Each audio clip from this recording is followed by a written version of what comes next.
So hi guys, welcome to Human Care Academy. आज के lecture में, आज के टॉपिक में हम बात करेंगे pre operative C section care, यानी सीजरियन से पहले कौन सा केयर देते हैं और क्या क्या होता है सीजरियन के पहले।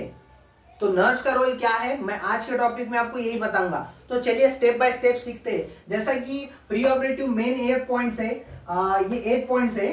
पहली बात, सी सेक्शन क्या होता है और एलएससीएस क्या होता है। बोथ आर सेम, दोनों के नाम सेम है लेकिन मीनिंग थोड़े अलग है। जैसा कि सी सेक्शन बोले तो सीजरियन सेक्शन और एलएससीएस बोले तो lower segment caesarean section. Okay, दोनों के नेम्स थोड़े अलग है लेकिन प्रोसेस सेम है। ओके, तो हम सी सेक्शन क्या होता है और उसके 8 पॉइंट जो है, इसके मीनिंग्स क्या है, मैं आपको स्टेप बाय स्टेप समझाऊंगा। Okay, so first of all patient assessment. Patient assessment क्या होता है? ओके, सो पेशेंट असेसमेंट होता है कि पेशेंट के वाइटल चेक करना, पेशेंट की प्रीवियस हिस्ट्री चेक करना, ऑब्स्ट्रक्टिव हिस्ट्री चेक करना और फीटल हिस्ट्री चेक करना। ओके, तो ये 4 पॉइंट्स मैं आपको इजीली समझाता हूं। जैसा कि फर्स्ट ऑफ ऑल पेशेंट के वाइटल चेक करना। जैसा कि पेशेंट जब सर्जरी से पहले लेते हैं वार्ड में जब पेशेंट रहता है तो वहां पर पेशेंट का बीपी, पल्स, टेम्परेचर, ऑक्सीजन, ये जैसा कि नॉर्मली चेक करते हैं वैसे ही चेक करना है। ओके, नाउ सेकंड वन है हिस्ट्री। जैसा कि प्रीवियस हिस्ट्री में रहता है, किसी को थायराइड रहता है, किसी को सर्जरीज का हिस्ट्री रहता है, या किसी को सिम्टम्स एलर्जीज के रहते हैं, और या किसी के मेडिकल कंडीशंस रहते हैं, तो वो हिसाब से प्रीवियस हिस्ट्री लेना जरूरी है ताकि जब सर्जरी करेंगे तो उस वक्त कौन से भी सिचुएशन में कोई सी भी प्रॉब्लम ना हो। Okay, now third one point है ऑब्स्टेट्रिक हिस्ट्री। जैसा कि ऑब्स्टेट्रिक हिस्ट्री में क्या लेते हैं, प्रीवियस का कोई सीजरियन हुआ नहीं हुआ, या नॉर्मल डिलीवरी हुई नहीं हुई, या एबॉर्शंस हुए, या कुछ मिस पीरियड हुए, या मिस करेज हुए, तो वो हिस्ट्री लेना जरूरी है। और फोर्थ वन है FHR, यानी foetal assessment, foetal heart rate monitoring, यानी बेबी का हार्ट रेट मॉनिटरिंग करना जरूरी है डिलीवरी से पहले, ताकि बेबी को हार्ट रेट में कोई इशू तो नहीं है, सैचुरेशन बढ़े वाला तो नहीं है या लो तो नहीं है, तो फीटल हार्ट रेट चेक करना जरूरी है। तो ये 4 इंपॉर्टेंट हिस्ट्री है जो पेशेंट असेसमेंट में आते हैं। ओके, तो फर्स्ट पॉइंट इजी है, वाइटल चेक करना, हिस्ट्री देखना, ऑब्स्टेट्रिक हिस्ट्री देखना, फीटल हिस्ट्री देखना, तो ये पेशेंट असेसमेंट में आता। ओके, नाउ सेकंड वन बात करेंगे फिजिकल प्रिपरेशन। फिजिकल प्रिपरेशन बहुत इजी है। जैसा कि सर्जरी से पहले पेशेंट को जहां पर सर्जरी करते हैं, जैसा कि आप सी सेक्शन करते हैं, एब्डोमिनल एरिया पे करते हैं, तो वहां का पार्ट क्या है, क्लीन और शेप रहना। ओके, नाउ सेकंड पार्ट है पेशेंट का ब्लैडर एम्प्टी रहना बिफोर सर्जरी।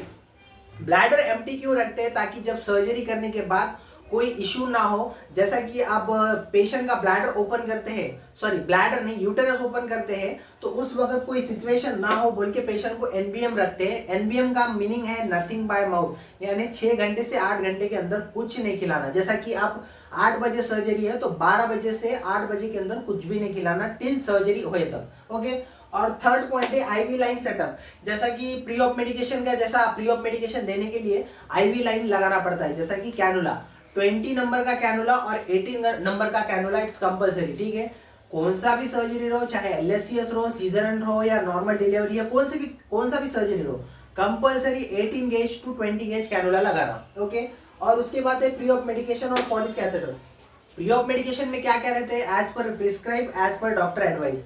जैसा कि basically Pantop, Zofer, Monocef 1 gram TT injection, ये इंजेक्शन रहते हैं। ओके, फॉलिस कैथेटर में क्या है, कंपलसरी 16 गेज का कैनुला फॉलिस कैथेटर लगाना है, ताकि जब पेशेंट सर्जरी के वक्त उन्हें यूरिन में कोई दिक्कत ना हो, ताकि यूरिन भी आए तो वो कैथेटर के जरिए निकल जाए, क्योंकि ये कंपलसरी है फॉलिस कैथेटर लगाना। लेकिन कौन सा, 16 गेज, ये दो तो सेम है, ये इसमें और इसमें कोई डिफरेंट नहीं है कि 18 गेज और 20 गेज लगाना और फॉलिस कैथेटर 16 गेज लगाना। Is that clear guys?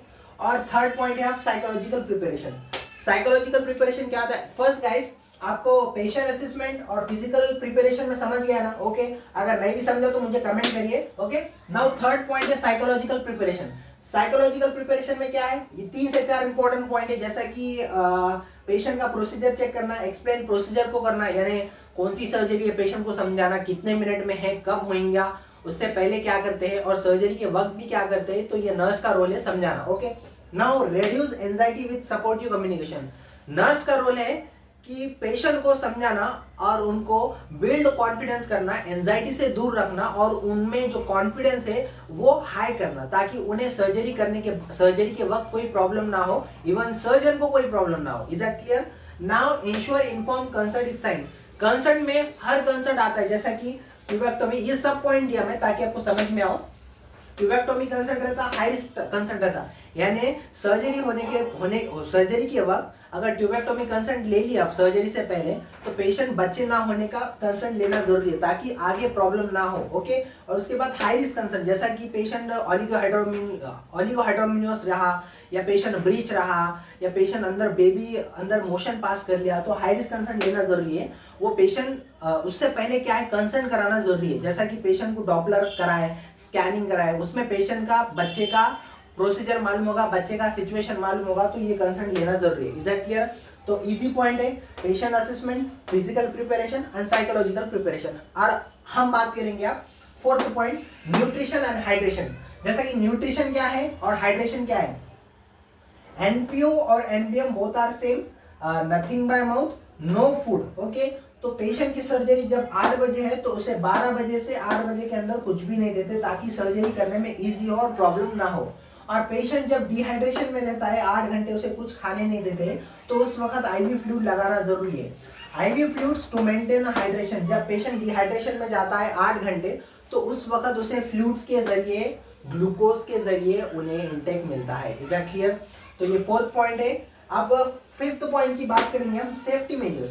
Safety major क्या होता है कि पेशेंट को आईडी वेरिफिकेशन करना, उसके बाद एलर्जी चेक करना, and then record baseline vital check करना। रिकॉर्ड तो मैं, जैसा कि पेशेंट को 1 घंटा पहले या आधा घंटा पहले ओटी में शिफ्ट करना है, तो उससे पहले उनकी वाइटल चेक कर देना है। उसके बाद एलर्जी कुछ है नहीं है वो भी चेक कर लेना है। उसके बाद पेशेंट का आईडी बैंड वेरिफिकेशन। पेशेंट को कैसा पहचानेंगे, ये बहुत ही अहम है। जब पेशेंट को सर्जरी से पहले लेके जाना है तो पेशेंट को कैसा चेक करना है, तो पेशेंट को बैंड यानी आईडी बैंड वेरिफिकेशन रहता है, वहां पर नेम आईडी नंबर रहता है, तो उस जरिए उनको मालूम होता है कि पेशेंट का नाम, सर्जरी कौन सी है, कौन से सर्जन करने वाले हैं और कब करने वाले। तो ये नर्स का बहुत ही अहम रोल है सेफ्टी मेजर में। Is that clear guys? Now 6th point है सर्जिकल इक्विपमेंट्स एंड सप्लाईज। ये जैसा कि ओटी के अंदर रहता है, लेकिन ये नर्स का वर्क है कि ओटी से पहले पेशेंट को समझाना और खुद भी सेटिस्फैक्शन रहना कि सर्जरी ये टाइम पे होने वाली है और सब रेडी, जैसा कि सर्जिकल इंस्ट्रूमेंट रेडी रहना, monitoring equipment, BP, pulse and oxygen ready रहना, इमरजेंसी ड्रग्स अवेलेबल रहना। ये ओटी डिपार्टमेंट रहना, लेकिन ओटी में सिस्टर का काम है नर्स जैसा कि जनरल वार्ड की नर्स है, ओटी में कॉल करके मालूम कराना कि ये equipment and supplies are ready और not. Is that clear? Now 7 point है पेशेंट पोजिशनिंग।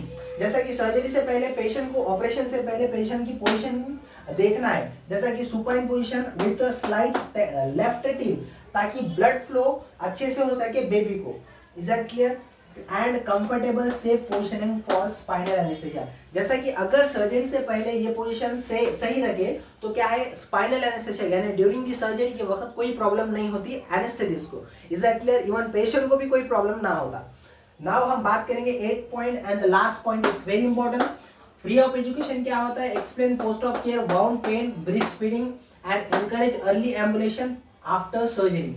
जैसा कि हमें पेशेंट को यह समझाना है नर्स को कि पोस्ट ऑफ सर्जरी के बाद क्या होता है। जैसा कि पोस्ट ऑफ सर्जरी के बाद थोड़ा पेन भी होता है और ब्लीडिंग भी स्टार्ट होती है, ब्रेस्ट फीडिंग भी होता है, ब्रेस्ट फीडिंग देना जरूरी है, तो चेस्ट पेन भी होता है। तो ये आने वाली सिम्टम्स हमें पेशेंट को समझाना है ताकि जब सर्जरी होने के बाद पेशेंट पूछता है कि सर्जरी होने के बाद कोई प्रॉब्लम तो नहीं होगा, तो जो भी सिम्टम्स है ये इजी वे में समझाना चाहिए नर्स को ताकि पेशेंट को भी नहीं लगे कि आगे कुछ कॉम्प्लिकेशंस है। Okay, now encourage early ambulation after surgery.